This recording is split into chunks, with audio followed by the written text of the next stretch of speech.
Bueno, buenas tardes a todos y bienvenidos a nuestra sede histórica para asistir a la presentación del boletín de la biblioteca número 8.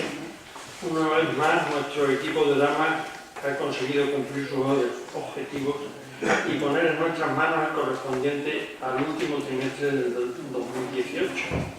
Este número, conociendo a Carmen Araya, a Sorcelina y a su convento, tenía que traer en su portada un artículo dedicado al 500 cumpleaños del convento de Santa Ana de Badajoz. El artículo es de nuestro socio, don Miguel Ángel Naranjo, que se encarga del trabajo desarrollado sobre las desamortizaciones que afectaron drásticamente al convento y que están magníficamente retratadas en el tomo 13º del curso de la historia de la ciudad de Badajoz. Santa Ana fue literalmente expoliado de sus bienes y rentas por el Estado y con las desamortizaciones. Y por si fuera poco, remata la faena el Ayuntamiento de Badajoz exigiéndole unas mejoras que no podían sufragar. Se las hace el consistorio y le quita todo el lateral de la parte baja. Durante todos estos años, al estar despojadas de todos sus bienes, han vivido de la caridad, de su ingenio, de su trabajo y han conseguido conservar el magnífico tesoro que guardan durante 500 años, ellas solas, la comunidad de clarisas franciscanas. Desgraciadamente, ni la administración regional ni la municipal se han dado cuenta de lo rentable que sería ayudarles seriamente para mejorar, ordenar y exponer lo que guardan. ¿Se imaginan ustedes poder hacer una ruta con visitas guiadas por varios conventos de Badajoz, viendo sus claustros, sus colecciones, todos los objetos que custodian, los libros, sus historias? Pues eso, nuestros políticos, como casi siempre, dedicados a otras cosas. Gracias, Miguel Ángel, por tu colaboración. La siguiente colaboración también suena nuevo en el boletín y es de don Alfredo Liñán Lafuente, a quien agradecemos su colaboración y su presencia. Alfredo es un personaje de Badajoz, aunque nació en Málaga. Estudió el bachillerato aquí, se licenció en Derecho en la Universidad de Extremadura, no le pareció suficiente y se fue a la Carlos III a licenciarse en Periodismo. Enseguida volvió a las leyes y se doctoró en Derecho en la Universidad Complutense. Después se marcha a Alemania para investigar sobre su tesis doctoral dedicada al crimen contra la humanidad. Este tema lo lleva también a estancias en Argentina y Paraguay. De su vida laboral, y resumiendo mucho, podemos decir que empieza trabajando en el periódico Hoy y que en la actualidad es profesor de Derecho Penal en la Complutense y como abogado se dedica a penal. Es miembro correspondiente de la Real Academia de Jurisprudencia y Legislación y cuenta con varias publicaciones sobre Derecho Penal internacional y económico. Entre sus aficiones son también variadas. Es campeón juvenil de Extremadura en hípica, en salto de obstáculos. Es miembro del equipo España Rumbo Sur que dirige Telmo Aldaz Cuadrasalcedo y ha viajado varios veranos por Marruecos, Mauritania y Senegal, vamos, como de aquí a la huera. Su último viaje, que es lo que nos cuenta en este boletín, no tiene nada que ver con África tampoco, y se trata del descenso del Guadiana desde Badajoz a Ayamonte sobre una tabla de surf con remo. Como pueden ustedes ver, se trata de un hombre inquieto y con diversas aficiones. En todas destaca y para ello saca tiempo de donde los demás no lo encontramos. Conociendo la categoría de sus padres, uno piensa que de entre los dos es posible que haya salido una persona tan completa, o quizá también haya colaborado las buenas influencias del Abrilongo y la Buda. En cualquier caso, lean con detenimiento su artículo, porque si el convento es un tesoro, nuestro Guadiana es otro tesoro que merece conocerse, y para ello sería magnífico conseguir la navegabilidad desde Badajoz hasta Alqueva. Dice Alfredo que para hacer el Guadiana abajo es necesario llevar buenos compañeros. No conozco al que te acompañó con otra tabla, pero sí conozco al poeta que iba conduciendo por los caminos y carreteras. Desde que te leí, no sé cuál es el buen compañero, el Alfredo del agua o el Alfredo de la orilla. Ni me interesa saberlo. Cualquiera de los dos tenéis la suerte de tener uno al otro. Y con tu madre controlando, enhorabuena. Del resto del boletín ya no voy a hablar yo más, porque para eso están quienes lo han escrito, y le doy desde aquí las gracias a todos los colaboradores desinteresados, por supuesto también al discreto Germán Grau, que es el responsable del buen aspecto de nuestro boletín y que nunca dice ni pide nada. Muchas gracias a todos por vuestra asistencia.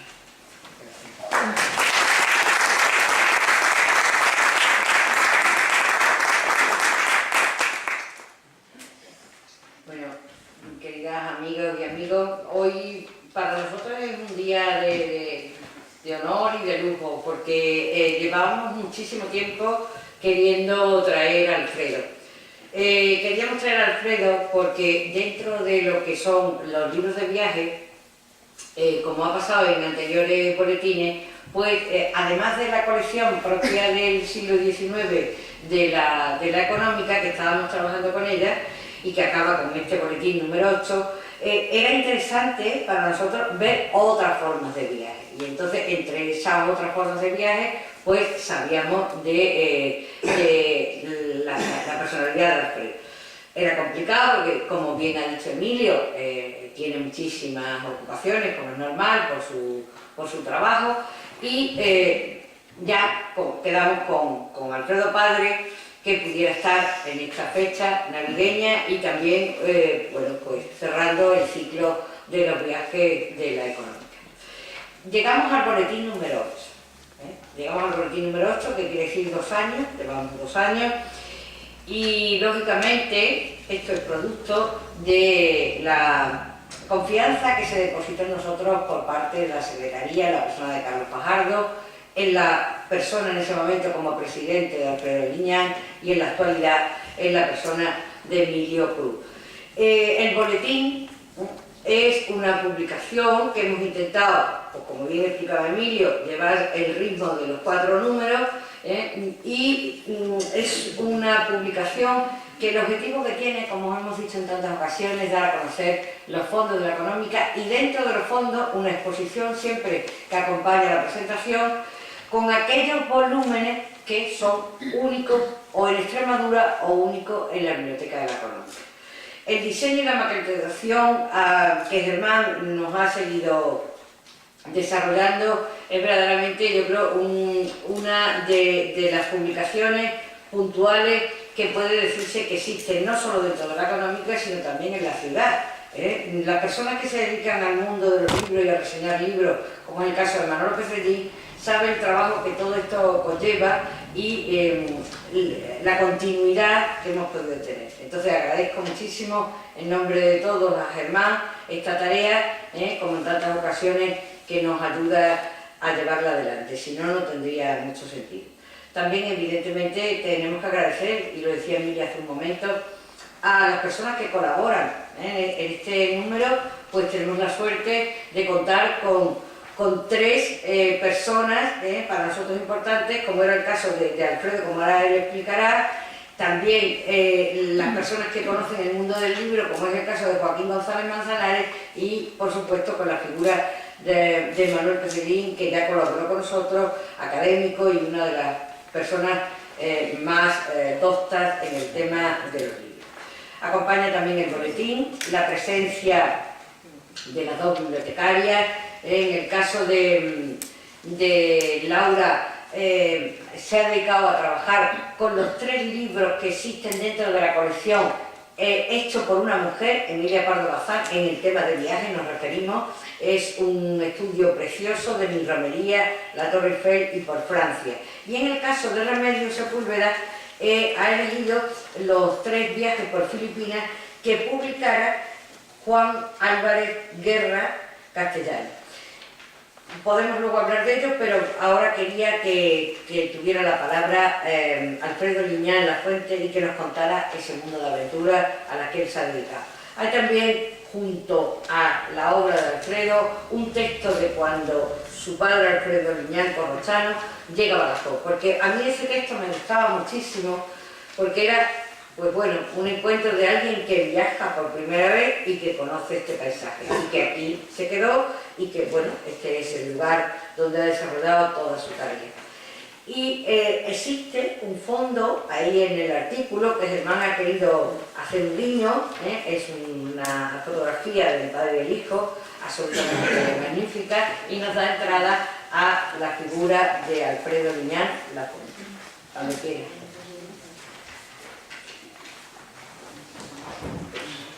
Primero, muchas gracias, presidente, por sus palabras y a Carmen por invitarme a estar aquí en esta mesa. La verdad es que no sabía que iba a sentarse, me había puesto una corbata como Emilio, pero yo creo que va a ser mucho más menos formal. Muchas gracias a ustedes por estar aquí esta tarde en este momento para compartir un poco. Lo que me han pedido era la idea de, sobre todo, el origen de la idea que pudimos tener al defender a Guadiana, por qué surge y qué nos encontramos. Viendo esta sala, la verdad es que lo que estaba recordando que he estado aquí varias veces, pero he estado cuando era periodista del Hoy, en su momento, en el 2000, y era una reunión sobre si Badajoz puede ser una ciudad europea. Creo que la ciudad europea de Badajoz 2000, algo así, era, en ese momento me parecía algo bastante lejano, bastante así pareciendo, pero todavía se acerca más a lo que podría ser. La labor de este boletín, y sobre todo, eso sí que quiero poner de manifiesto, la labor que tiene la económica con la hemeroteca que existe del Hoy, es algo que único en Extremadura. Yo lo utilicé bastante cuando estaba trabajando de periodista, pero también cuando estaba trabajando de abogado. Me acuerdo que tuvimos un pleito sobre cuánto valían los cochinos. No sabíamos. Y yo sabía que en el Hoy se publicaba la lonja los miércoles. Fuimos a la hemeroteca a ver en esa época cuánto valían los cochinos y eso sirvió de prueba para ver el valor del cochino en ese momento. O sea que tiene un valor muy importante la labor de la biblioteca y de la económica, y por lo tanto yo creo que hay que poner en valor. Encontrándome un poco con el boletín y bueno, con la sorpresa esta del artículo y la poesía de Alfredo Mayor, la verdad es que lo único que se plantea, o que se plantea es la idea del viaje, o la idea de por qué surge un viaje y por qué ha sido tan importante para mí este viaje de bajar el Guadiana. La verdad es que el Guadiana hasta la Semana Santa pasada para mí era un desconocido. Se acababa en Puente Ayuda.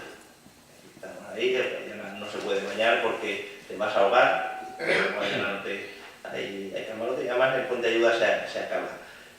Cuando empezamos a descubrir esto de la tabla de Padre Sur, que no deja de ser una tabla hinchable con un remo, bastante incómoda, pero es útil para poder vadear determinadas zonas donde no se puede navegar, pues empezaba a plantearnos si se podía bajar el Guadiana navegando. Ahora me acaban de decir Jaraquemada, creo que un cuñado suyo en el 74, un amigo suyo ya lo había hecho, 70 y tantos, ya lo había hecho en Caldas, ¿no? En Piragua. Obviamente aquí nada se inventa, pero cuando empezaba a preguntar a la gente qué había después de Puente Ayuda, la verdad es que por lo menos los de mi generación no lo conocían. Pedro Mubino me decía, llegué en moto hasta la Pula do Lobo, que es allí una cascada, pero de ahí no se sigue nada, no se puede seguir. Pues la verdad es que está Alqueva y en Alqueva se acaba el Guadiana. Esto nos ha dado la oportunidad de conocer un Guadiana que era absolutamente desconocido. Y eso la verdad es que ha dado bastante satisfacción, no solo a mí, sino a los compañeros que hicimos, en principio 4 compañeros de este viaje que descubrieron, ellos son extremeños, una Extremadura en una parte de Portugal absolutamente desconocida. Lo primero que llamó la atención es que nosotros salimos desde aquí, desde el Trazo de la Alcazaba. La primera etapa fue Badajoz Puente Ayuda y es lo cerca que está Olivenza por Río. No tardamos tanto, tardamos, no quiero mentir, creo que fueron como 3 horas y media remando, bajando entre los azudes, y de repente te encuentras que fue un río relativamente recto, sin demasiadas curvas, sin demasiadas el paisaje abrupto, estás en Olivenza, estás en nada, ¿no? Entonces, esa es la primera sensación que tiene, que sabía de Olivenza por malos caminos, cerca, pero no que estuviese tan cerca. Esa etapa fue muy bonita. El problema de Guadiana, para bajarlo, realmente lo que nos encontraba fue Puente Ayuda, Alqueva. Alqueva es un mar. Alqueva es algo terrible para ir remando encima de una nave. Tardamos 3 días en cruzarlo, con vientos, con olas y sobre todo con la posibilidad de perderte, porque dentro de Alqueva hay unos brazos muy largos y donde si no te orientas bien te pierdes, digamos con un GPS. Hay unas boyas que empiezan en Olivenza, pero a partir de la boya 60 se pierde. La posibilidad que nos planteaba Emilio, la posibilidad de conectar Badajoz con Alqueva sería absolutamente espectacular. Es decir, salvar esos 20 y tantos kilómetros que están con Olivenza y poder conectar una masa de agua de largo, son 80 kilómetros, no sé cuánto puede ser, le daría una capacidad a Badajoz que sí, quizás podríamos lanzar a pensar en una ciudad europea o un puerto interior, ¿no? A partir de Puente Ayuda, la verdad es que el Guadiana comienza un Guadiana muy bonito. Es un Guadiana donde está, a partir de Pedrogao, son 4 etapas hasta Pula do Lobo, pero son etapas donde normalmente está interrumpido el cauce del río con antiguos molinos de agua. Estaba lleno de molinos de agua y el agua sigue bajando por los molinos de agua. Es precioso, es la vegetación, la ausencia absoluta de construcciones por alrededor. La verdad es que te demuestra descubre un Guadiana que merece la pena echarle un ojo.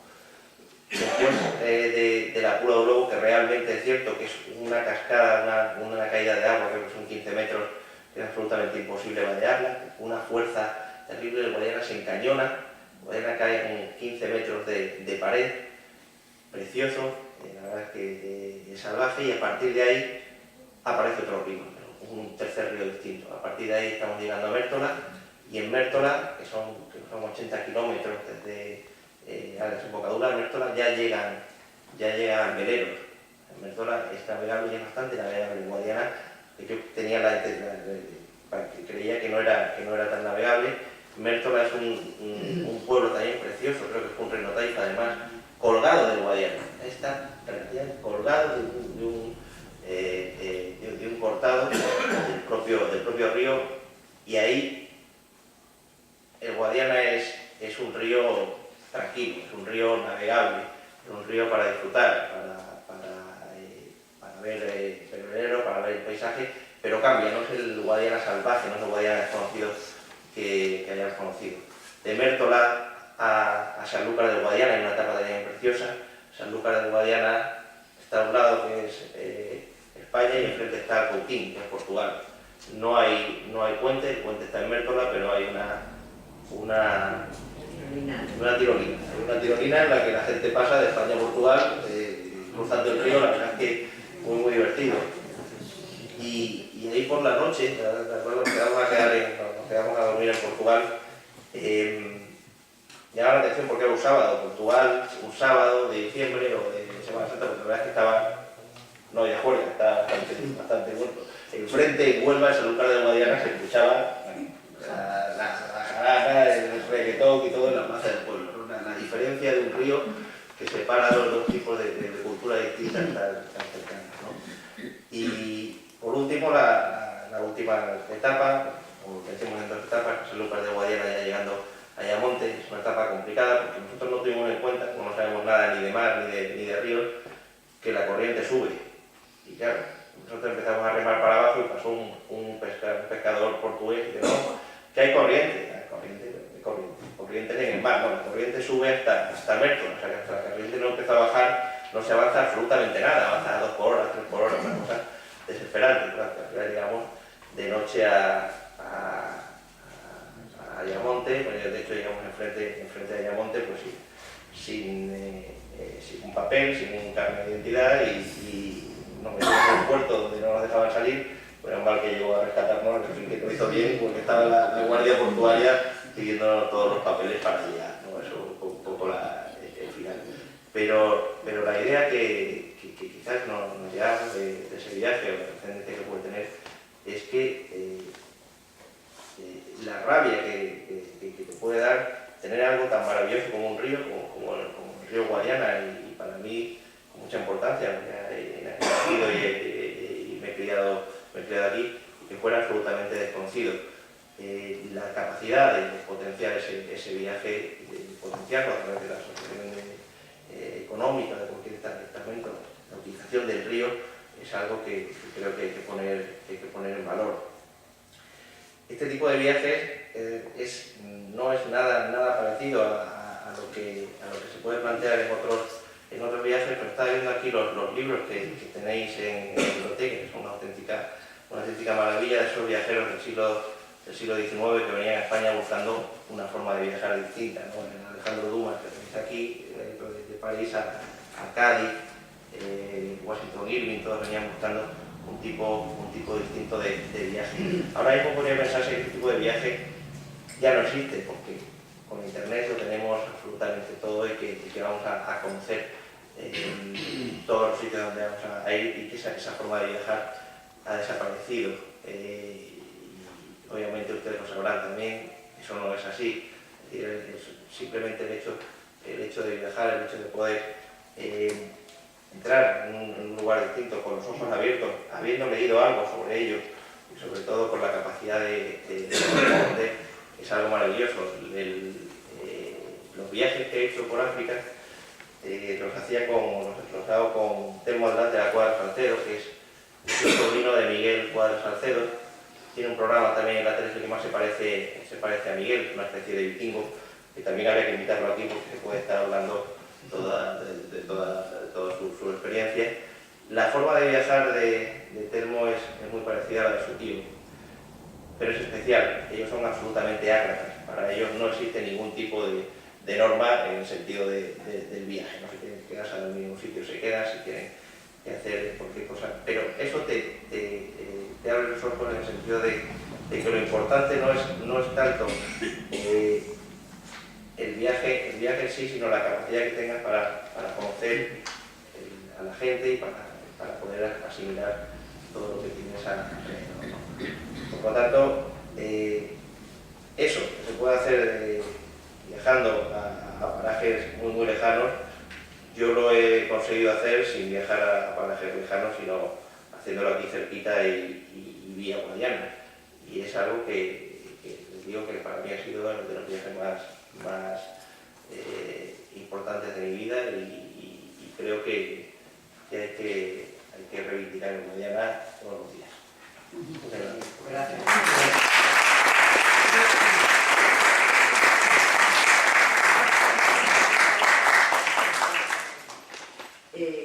Agradecer a Alfredo, como decía, su presencia aquí y la que nos ha explicado este viaje de Guadiana Abajo. Tenéis al final del artículo un sitio web donde podéis consultar cada una de las etapas y podéis disfrutar del viaje. Siguiendo ese hilo conductor del viaje de Alfredo, nos planteábamos en esta última parte de los libros de viaje desde 1858 a 1899, ¿cuáles podrían ser aquellos libros de mayor interés? Y como decía al principio, al tener dentro de la Sociedad Económica de Amigos del País a personas que entienden mucho de libros, y el caso de Joaquín González Manzanares, pues le pedimos a Joaquín que hiciera una reseña de uno de los libros y de uno de los personajes, yo creo que más interesantes y denostados al mismo tiempo de la sociedad económica y de España y de Badajoz y de Extremadura, que es Nicolás Guillén y Pérez. Joaquín nos desgrana de una forma estupenda y con muchísima gracia el personaje de Nicolás Guillén y Pérez en este viaje a Portugal, y nos da los motivos, las razones de por qué escribe esta guía. Pasa por Badajoz, como es lógico, desde Madrid a Lisboa, y hace una descripción de la ciudad pues muy interesante. Es un personaje que, como muchos conocéis, que fue político republicano, masón del grado 33, nos dice Joaquín, anticlerical, incansable periodista y polemista sobre todo. Estuvo desterrado en Lisboa y a raíz de ese destierro, las conexiones que tiene en Lisboa y el amor que tiene por los libros y todo lo que sabe del libro, pues hace que escriba este volumen. Ya digo que el artículo de Joaquín nos ha servido muchísimo y agradecerle, como a todos los que colaboran con nosotros, la posibilidad de acercar un libro y sobre todo estos libros de aquí, que no es fácil. Como bien reconocía Alfredo, estos libros de viajes pues son una joya dentro del panorama extremeño. En cuanto a los libros que están seleccionados, hemos dividido como en dos partes la exposición. Una parte sería la que está tratada, como es el caso del libro que comenta Joaquín. Estaría por otro lado los libros de Emilia Pardo Bazán, del viaje como aprendizaje, de Laura Marroquí, que ya he seleccionado, Mi romería, la Torre Eiffel y por Francia, también muy curioso, ya hablamos de Emilia Pardo Bazán, en el apartado de boletines de la mujer, de las mujeres periodistas, las mujeres escritoras. Las dificultades de una mujer para realizar esos viajes, las dificultades, como comentaba Alfredo, para poder después publicarlo y sobre todo el compromiso de poder exponer ideas, como era el caso de esta mujer.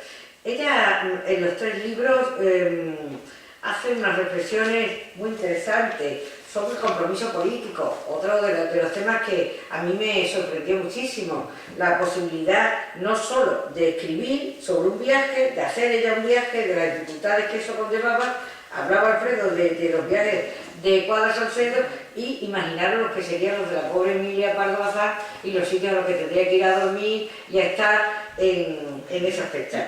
Y hay en cada uno de ellos un fuerte compromiso. En el caso de Mi romería es un compromiso religioso porque va al momento del jubileo sacerdotal del Papa León XIII. Hay un compromiso muy interesante cuando visita la Tour Eiffel y cuando visita después Francia y Alemania con el tema del carlismo. Por tanto, os sugiero que si tenéis en un momento dado gana interés, son tres libros interesantísimos de una mujer comprometida. En el caso de los libros reseñados por Remedios Sepúlveda, nos encontramos con tres libros sobre Filipinas. Filipinas representaba en este momento, digamos, el más allá, el ultramar. Entonces, el 30 de junio de 1887 se inauguraba en Madrid la Exposición General de las Islas Filipinas. Al hacerse esa exposición, él, que está muy relacionado con los ministros de ese momento, los ministros de ultramar, pues entonces se le encarga que haga estos tres libros. Y Remedios ha rescatado también la revista El Globo, donde se pueden ver las imágenes de cómo fue la exposición.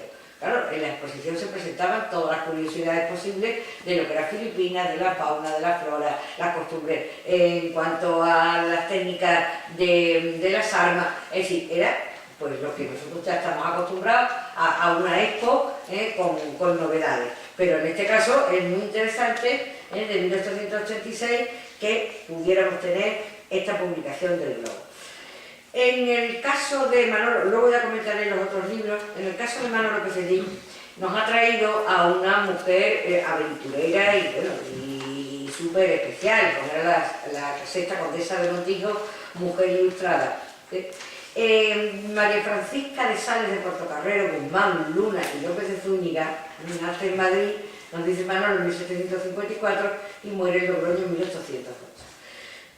Manolo y hace ahí un recorrido maravilloso de toda su vida y sobre todo del compromiso. Es una mujer muy comprometida y muy comprometida con un apartado que queremos comentar por estar relacionado con la sociedad económica, que es la creación de la Junta de Damas en Madrid, en la sociedad económica llamada la Matritense.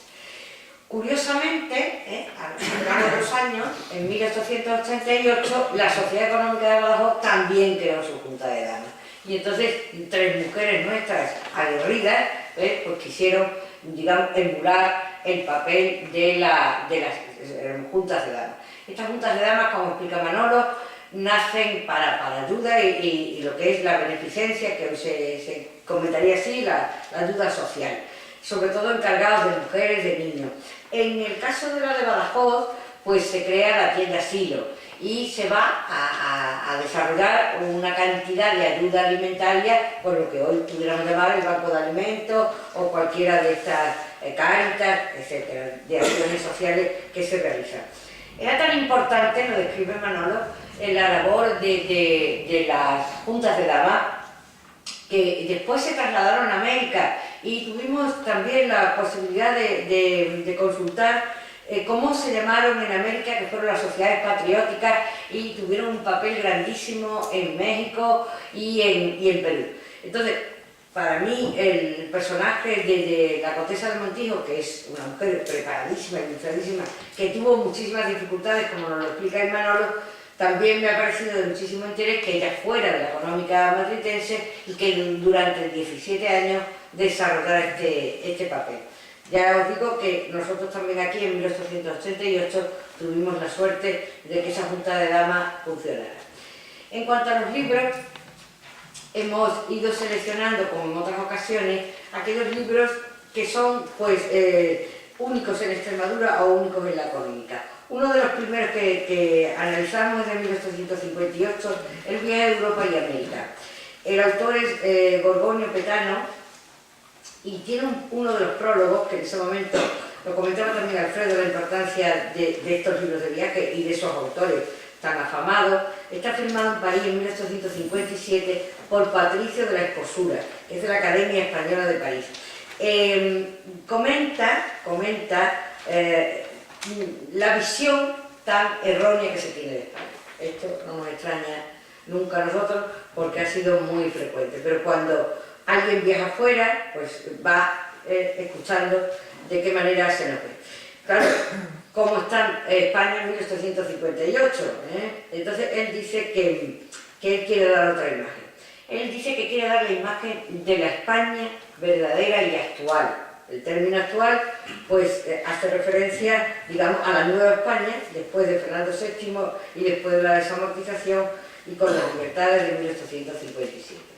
Existe este ejemplar, según el catálogo de patrimonio, solo en Extremadura, aquí en la económica.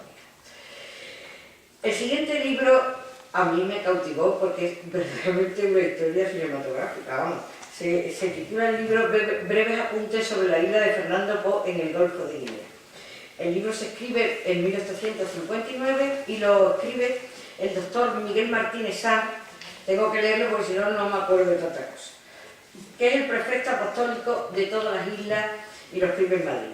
Eso lo dedica, el libro lo tenéis ahí, lo podéis ver, a la Virgen María. Solamente tiene una ilustración muy curiosa de una empresa litográfica que es la de Sánchez Oficinas Jerónimas de Madrid, sobre cómo debía ser la isla de Fernando Po. En principio es un viaje de negocios, como era la mayoría de estos viajes, o eran diplomáticos, o eran excepcionales, o eran económicos. Él describe la isla, describe el Golfo. Pero verdaderamente el libro se trata de una misión que en 1855 el gobierno español envió a Fernando Po. ¿Y a quién envía? A todos aquellos sacerdotes no adictos al régimen como castigo a predicar el evangelio. El autor era el capitán de honor de los reyes y le solicita a la reina Isabel II el permiso para evangelizar Fernando Po. Reproduce en el libro la carta de la reina, firmada en el Palacio de San Lorenzo al 2 de septiembre de 1850. La reina le dice, se va a fletar un barco y tienes que traer de vuelta a una serie de jóvenes negros para que los eduquemos en España y los evangelicemos y posteriormente, una vez evangelizados, los mandamos de nuevo a la isla. Se forma la expedición. Zarpan de Valencia el 22 de febrero, en total van 40 personas, van sacerdotes, el carpintero con la familia, el sastre, zapatero, albañiles, alpargateros, labradores. Y también, dice la reina, que deben venir varias beatas para que den clase a las niñas y cuidar a los enfermos. En total van 12 mujeres. Se pone en marcha la expedición, pero sufren un montón de desastres, porque hay que decirlo así. Entonces acaban llegando ya al final a Fernando Po, después de haberlo intentado en varios sitios, y ya salieron finalmente, y llegaron, perdón, a Fernando Po, y enferman todos y se tienen que volver. Entonces bueno, yo verdaderamente me parece un guión cinematográfico de cómo podía ser la vida de las colonias en ese momento en Fernando Po. Solo existe, insisto también, este ejemplar en Extremadura. Tenemos también el manual del viajero en el Real Monasterio de San Lorenzo del Escorial, de 1860, también es un libro interesante, pero en fin, quería contar un poco curiosidades. Existen luego los grandes autores, los grandes maestros también están en la colección de la Económica. Alejandro Dumas, que viaja, un viaje increíble, ¿no?, de París a Astrakhan. La obra es de Alejandro Dumas, padre, se la dedica a su hijo y se inicia en Berlín un 18 de junio. Va a recorrer un viaje increíble con los condes de Kuchelet y va a conocer San Petersburgo, Moscú, Nizhny Novgorod, Kazán, Astrakhan, Cáucaso, Crimea, Odessa, Galá, etc. Aprovecha las cartas que le va escribiendo a su hijo y con eso después realiza la edición. Tiene la suerte, entre otras cosas, de llegar en el momento del junio del solsticio y dice él, a conocer la noche en blanco, que la compara con el canto de los ángeles, amar en estas noches sería amar 2 veces. Un libro fantástico que tuvo muchísimo éxito. Continuando con estos grandes maestros de los libros de viaje, estarían las dos obras de Chateaubriand. Uno de los viajes es el Itinerario de París a Jerusalén, de 1871, y la otra es el viaje de Chateaubriand a Italia y América. Justamente de ahí es donde hemos cogido la ilustración que tenemos en el cartel, es una ilustración de unas técnicas rítmicas, también muy interesante. Después el siguiente que tenemos es el de Adolfo de Mentaverri, el viaje a Oriente de Madrid a Constantinopla. En el libro de Monteverri existe el prólogo de Antonio Cánovas del Castillo. Según Cánovas del Castillo, el autor deja Madrid y en 1866, cuando termina el carnaval, y se va a dedicar a la carrera diplomática. Normalmente estos libros pues, correspondían lógicamente a personas que están en el cuerpo diplomático, que pueden en ese momento realizar esos viajes y conocer de primera mano técnicas, temas económicos, temas mineros, temas estratégicos, muy interesante. También lo tenéis ahí para poderlo ver. El siguiente que tenemos es el de Lamartine, el viaje a Oriente de Lamartine de 1874. Es un libro también extraordinario y él recuerda, hace una mención únicamente a la obra de Chateaubriand y a la obra de Monteverri. Y luego nos habla de 2 viajeros también maravillosos que son Michaud y Pujol, que uno de ellos era pintor y iba haciendo los dibujos del viaje. Está también el libro de Bernard de O'Reilly, que es otro viaje a Oriente, también interesante. Vuelven a incidir la mayoría de ellos en los viajes de los anteriores y toman referencia. Y otro más de Mentaverri, que es la impresión del viaje a China. Y quisiéramos destacar también en esta colección de viajes el único que existe, que es el de Eugène Miller, un francés en Siberia, que está en francés, y es un libro extraordinario, de 1878, de cómo el conde Anselmo va a realizar un viaje a esta zona y cómo en ese momento tiene 26 años, se enamora en un bosque con unas jóvenes rusas. Bueno, el libro es extraordinario y bueno, y es un libro de mucha importancia tenerlo solo aquí. Está otro libro que se llama El autor, Fernando Garrido, y que el subtítulo es Viaje del Chino Dakar por los países bárbaros de Europa, España, Francia, Inglaterra y otros. El personaje, Fernando, es el ermitaño, es el seudónimo que él utiliza. Fue una figura muy singular en el nacimiento del socialismo del siglo XIX y en este libro él aprovecha para criticar la sociedad española. Utiliza el alter ego que decíamos del chino Dagar y lo inicia en Cádiz. Después continúa por Jerez y va describiendo las costumbres de España. Pero le interesa llegar a definir la democracia y la plutocracia, injusticia social y libertades contemporáneas. Habla curiosamente de Extremadura y habla de los sistemas de explotación de la tierra en ese momento, con las denominaciones de propio y aprovechamiento común, que aquí Miguel Ángel nos podría hablar largo y tendido. Es un texto para mí muy curioso, muy interesante, de este personaje y de este seudónimo. Está también el libro de Emilio Castelar, de 1880, que es un viaje a París. Emilio Castelar en ese momento era, como si dijéramos, corresponsal de la prensa americana y entonces da una visión también interesantísima, se publica en 1878, de cómo estaría en ese momento Europa y Francia. Hace una serie de disquisiciones sobre la política, sobre la corte, sobre la república. Y hay dos textos que me llamaron la atención por todo lo que está sucediendo en Francia, y lo titula "La democracia francesa debe ser conciliadora".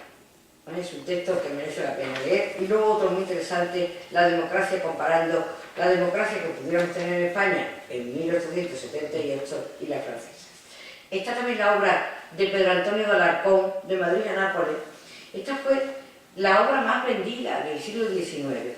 Fue un éxito total, porque a Pedro Antonio de Alarcón le encargan que haga un recorrido, pero en realidad él se compromete tanto con la prensa en ese momento, que se mete de lleno en la sociedad italiana y analiza de una manera extraordinaria cómo está Italia en 1886.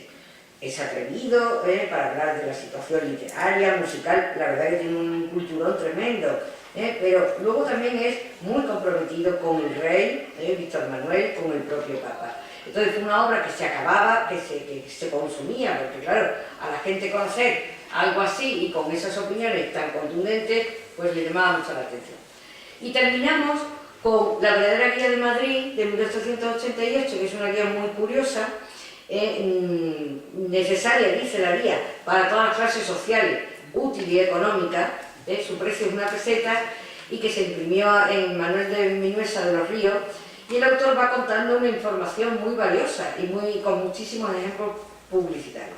Es el único ejemplar el que se conserva en la economía. Y lo último es que terminamos así el boletín con la publicidad, como en otras ocasiones, de la guía oficial para los viajeros de los ferrocarriles de España. Este tema ya sabemos que es candente para nosotros en Extremadura, pero bueno, esto es muy bonito porque va planteando todos los hoteles, los lugares, los restaurantes, todo lo que era la información del ferrocarril. No está dentro del catálogo de patrimonio, eso me insistieron mucho las bibliotecarias, porque la parte correspondiente a biblioteca no está incluida. Y bueno, y ya pues felicitar a las Navidades y que pasemos al living, como se decía antiguamente, a tomar nuestro dulce y nuestro... Muchas gracias.